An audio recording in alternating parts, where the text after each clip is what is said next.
You have to speak the language of morality. You must speak the language of morality. The left wins because nobody on the left knows anything about politics. They know you're evil. That's it. They know you're a racist, sexist, bigot, homophobe who hates the poor. Right? That's what they know about you. And it's not they think that about you. They know that about you. Deep down, they know all these evil things about you, which is why Thanksgiving dinners are always so awkward if you're unfortunate to have Jewish relatives or you have friends on the left, which are the exact same focus group. The answer to all of this is to speak in the language of morality. This is why I never say that the government compels people to do stuff. The government does not compel people to do stuff. The government compels people to do stuff at point of gun. Why do I say that? Because leftists are scared of guns. Right? When we say the government compels things, people say, oh, well, compulsion. Well, that's just like taxes, right? No. That's somebody coming to your house in the middle of the night with a SWAT team, with a gun, pointing it at you and dragging you off to prison for not doing what they want. Right? That is what we are facing. Right? When it comes to the left, it's not, when we're such idiots, honestly. We were constantly arguing about whether our tax program is more efficient than their tax program. It's not about efficiency. Barack Obama gave the right answer to the wrong question, right? When he was asked in 2008, would you raise the capital gains tax, even if it means less revenue to the government? Would you raise it? He said, yes, for purposes of fairness. Right? Even if it meant people were more impoverished, even if it meant people were more poor, the answer was yes, for purposes of fairness. Why? Because people don't speak the language of poverty. People don't speak the language of efficiency. People don't speak Mitt Romney's 57-point tax plan. You can't even name 2 points on his 57-point tax plan. People speak the language of fairness and justice and morality. They want to think that they're right and the other guy is wrong. They want to have a feeling of, in many cases, unearned moral superiority based on their opposition to things. This is why everybody was getting off, ripping on Donald Sterling for being a crazy old racist coot.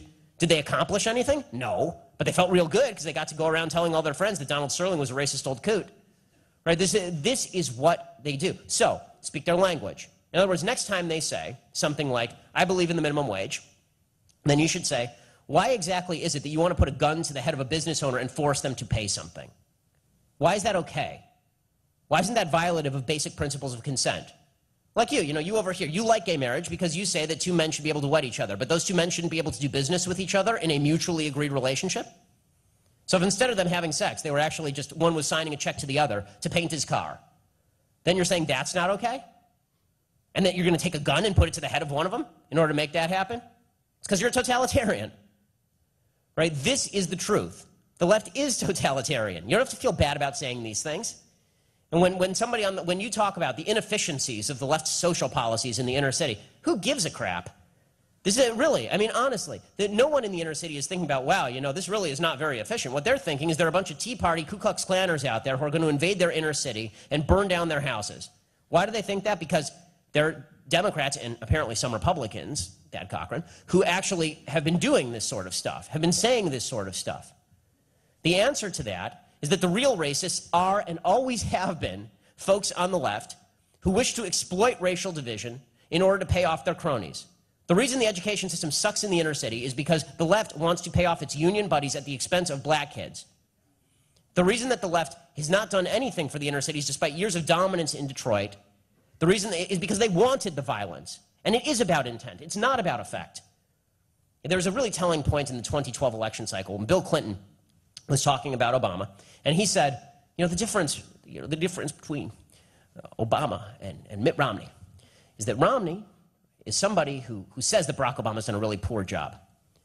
Barack knows he hasn't done a great job, but he feels really bad about it.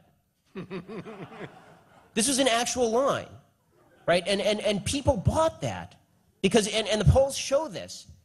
Right? 80% of people thought that Mitt Romney cared less about them than Barack Obama in exit polls. 80%. That's a majority of Republicans. Right? But when it came to policies, they agreed with Mitt Romney. But people don't vote with their heads, people vote with their hearts. So, go after what people feel. Go after the language of morality. Socialism is not a good idea that went wrong, and whenever you hear Republicans or conservatives say this, it's because they have the IQ of a kumquat. Socialism was a horribly evil idea that went completely right. It went exactly as they thought it was going to go. This was the design from the start.